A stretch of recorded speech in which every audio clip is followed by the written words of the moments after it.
Hello viewers, আসসালামু আলাইকুম।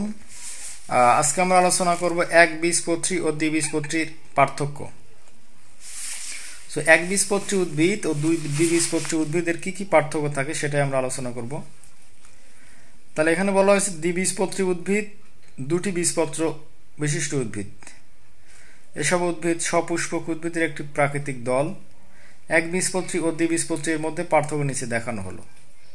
আচ্ছা, তাহলে একবীজপত্রী ১ নম্বর পার্থক্য যেটার জন্য আমরা পড়ব, একবীজপত্রী উদ্ভিদ একক বীজপত্রধর সপুষ্পক উদ্ভিদ।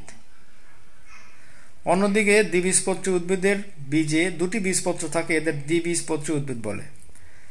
ওকে, ২ নম্বর পার্থক্য আমরা কি বলবো, একবীজপত্রী উদ্ভিদের ফুল টেট্রা বা পেন্টামেরাস হয়, অন্যদিকে দ্বিবীজপত্রী উদ্ভিদের ফুল টেট্রামেরাস হয়।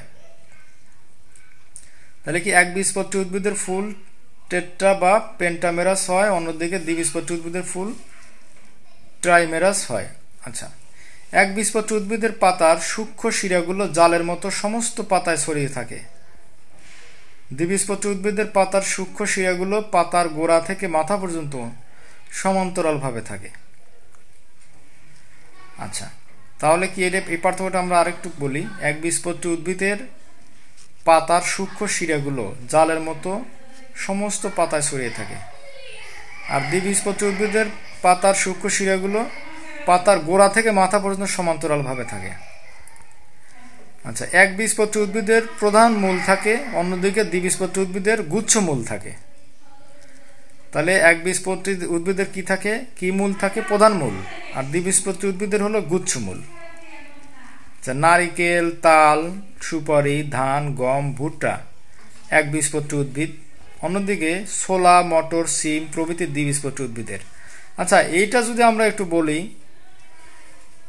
যে আমরা যদি ছোলাকে ভাগ করে, এখানে কিন্তু দুইটা বীজ থাকে, মটরকে ভাগ করলে দুইটা বীজ থাকে, সিমকে ভাগ করলে দুইটা বীজ থাকে, কিন্তু ধান, চাল, গম এগুলোতে কিন্তু একটাই থাকে। সেটাই হলো বেসিক পার্থক্য। সো আশা করি এই ভিডিওটা বুঝতে পেরেছো। সবাইকে রিকোয়েস্ট করবো, যারা আমার চ্যানেলকে এখনো সাবস্ক্রাইব করো নাই, প্লিজ সাবস্ক্রাইব মাই চ্যানেল। আল্লাহ হাফেজ, আসসালামু আলাইকুম।